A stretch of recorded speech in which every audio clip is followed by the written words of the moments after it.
Hello guys, welcome to only my talks. Bigg Boss Telugu season 8 కార్యక్రమం ఇప్పటికే ఒక వారం పూర్తి చేసుకున్న సంగతి మనకు తెలిసిందే. 14 మంది కంటెస్టెంట్లతో సెప్టెంబర్ 1వ తేదీకి ఈ కార్యక్రమం ఎంతో ఘనంగా ప్రారంభమైంది. ఇలా మొదటి రోజు 14 మంది కంటెస్టెంట్స్ హౌస్లోకి వెళ్ళగా 5 వారాల తర్వాత వైల్డ్ కార్డు ద్వారా మరికొంతమంది హౌస్లోకి ఎంట్రీ ఇవ్వబోతున్నారు. ఇక హౌస్లోకి వెళ్లిన 14 మంది కంటెస్టెంట్లు కూడా ఇప్పటికే పెద్ద ఎత్తున టాస్కులలో పోటీలు పడుతూ వస్తున్నారు. అయితే మొదటి వారమే ఈ హౌస్ నుంచి బెజవాడ బేవక్క బయటకు వచ్చిన సంగతి తెలిసిందే. మొదటి వారమే నామినేషన్లో ఉన్నటువంటి ఈమె ఎలిమినేట్ అయ్యారు. ఇక ఈమె వారానికి గాను సుమారు 2 లక్షల వరకు రెమ్యునరేషన్ అందుకున్నారని తెలుస్తుంది.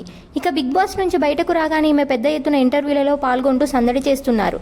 ఈ క్రమంలోనే ఒక ఇంటర్వ్యూలో పాల్గొన్న ఈమె మిగిలిన కంటెస్టెంట్లకు సంబంధించిన విషయాలను వెల్లడించారు.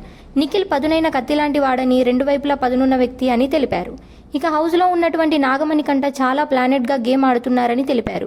అయితే బిగ్ బాస్ కార్యక్రమంలో ఈమె అందుకున్న రెమ్యునరేషన్ ఎంత అనే విషయాన్ని స్పష్టంగా తెలియజేయకపోయినా తాను వారం రోజుల పాటు బిగ్ బాస్ హౌస్లో ఉన్నందుకు ఇచ్చిన రెమ్యునరేషన్ని మొత్తాన్ని ఈమె విజయవాడ వరద బాధితుల కోసం విరాళంగా ప్రకటించబోతున్నట్లు ఒక ఇంటర్వ్యూలో వెల్లడించారు. ఇక ఈమె సోషల్ మీడియా ద్వారా ఎంతో ఫేమస్ అయిన సంగతి మనకు తెలిసిందే.